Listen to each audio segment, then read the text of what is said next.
ನಾನ್ ಯಾವಾಗ ನಮ್ಮ ಅಜ್ಜಿ ಮನೆಗೆ ಹೋದ್ರು ನಾನು ಕೇಳ್ತಾ ಇದ್ದಿದ್ ಒಂದೇ ರೆಸಿಪಿ, ನಂಗೆ ಅಕ್ಕಿ ರೊಟ್ಟಿ ಮಾಡ್ಕೊಡ್ತೀಯಾ ಅಂತ. ಅದಕ್ಕೆ ಅಂತ ನಮ್ಮ ಅಜ್ಜಿ ಎವ್ರಿ ಟೈಮ್ ಹೊಸ ಹೊಸ ರೀತಿ ಅಕ್ಕಿ ರೊಟ್ಟಿ ಟ್ರೈ ಮಾಡ್ತಾ ಇದ್ರು. ಅವ್ರು ಟ್ರೈ ಮಾಡಿದ ಅಷ್ಟು ಅಕ್ಕಿ ರೊಟ್ಟಿ ರೆಸಿಪಿಲಿ ನನ್ ಫೇವ್ರೇಟ್ ಈ ಹಿತ್ಕಿದವ್ರೆ ಬೇಳೆ ಅಕ್ಕಿ ರೊಟ್ಟಿ. ಇವಾಗ್ಲೂ ಅವರೆಕಾಯಿ ಸಿಕ್ಕಿದ್ರು ಅಷ್ಟೇ, ನಮ್ಮ ಮನೇಲಿ ನಾನ್ ಕೇಳೋದ್ ಒಂದೇ, ಹಿತ್ಕಿದವ್ರೆ ಬೇಳೆ ರೊಟ್ಟಿ. ಸೊ ಅದಕ್ಕೆ ಈ ಅಕ್ಕಿ ರೊಟ್ಟಿ ರೆಸಿಪಿನ ನಿಮ್ಗೆಲ್ಲ ತೋರ್ಸ್ಬೇಕಂತ ನಾನು ಅವ್ರ ಹತ್ರನೇ ಮಾಡಿಸ್ತಾ ಇದ್ದೀನಿ. ಒಂದ್ ಕುಕ್ಕರ್ಗೆ ಹಿತ್ಕಿದವ್ರೆ ಕಾಳನ್ನ ಹಾಕೊಂಡು ಒಂದ್ ವಿಶಿಲ್ ಬರ್ಸಿ ಅದನ್ನ ಒಂದ್ ಬೌಲ್ಗೆ ಟ್ರಾನ್ಸ್ಫರ್ ಮಾಡಿ ಕಾಯಿ ತುರಿ, ಕೊತ್ತಂಬರಿ ಸೊಪ್ಪು, ಜೀರಿಗೆ, ಉಪ್ಪು, ಆಮೇಲೆ ಅಕ್ಕಿ ಹಿಟ್ಟನ್ನ ಹಾಕೊಂಡು ಕ್ಲೀನಾಗಿ ಕಲ್ಸ್ಕೊಳ್ತಾರೆ.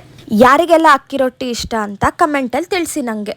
ನಿಮ್ಮ ನೆಕ್ಸ್ಟ್ ಬ್ರೇಕ್ಫಾಸ್ಟ್ ರೆಸಿಪಿಗೆ ಈ ರೀಲ್ ನ ಕೂಡ ಸೇವ್ ಮಾಡ್ಕೊಳ್ಳಿ. ನೋಡಿ, ಕಲ್ಸಿಟ್ಕೊಂಡಿರೋದನ್ನ ಕ್ಲೀನಾಗೆ ತವ ಮೇಲೆ ಈ ತರ ತಟ್ಕೊಳ್ತಾರೆ. ಆಮೇಲೆ ಒಂದ್ ಲಿಡ್ ನ ಮುಚ್ಚಿ ಕ್ಲೀನಾಗೆ ಗರಿ ಗರಿ ಆಗೋವರೆಗೂ ತವದ ಮೇಲೆ ಬಿಡ್ತಾರೆ. ನೋಡಿದ್ರಿ ಅಲ್ವಾ ಎಷ್ಟು ಸಕ್ಕತ್ತಾಗಿ, ಎಷ್ಟು ಈಸಿಯಾಗಿ ನಮ್ಮ ಅಜ್ಜಿ ಮಾಡಿದ ಅಕ್ಕಿ ರೊಟ್ಟಿ ರೆಡಿ ಆಯ್ತು ಅಂತ. ಈ ಅಕ್ಕಿ ರೊಟ್ಟಿನ ತುಪ್ಪ ಮತ್ತೆ ಕಾಯಿ ಚಟ್ನಿ ಜೊತೆ ಸರ್ವ್ ಮಾಡಿ. ಇದೇ ತರ ಹೆಚ್ಚು ಸಿಂಪಲ್ ರೆಸಿಪಿ ಬೇಕಂದ್ರೆ ಕಿಚನ್ ಸ್ಟೋರೀಸ್ ಬೈ ವಾಸುಕಿನ ಫಾಲೋ ಮಾಡಿ.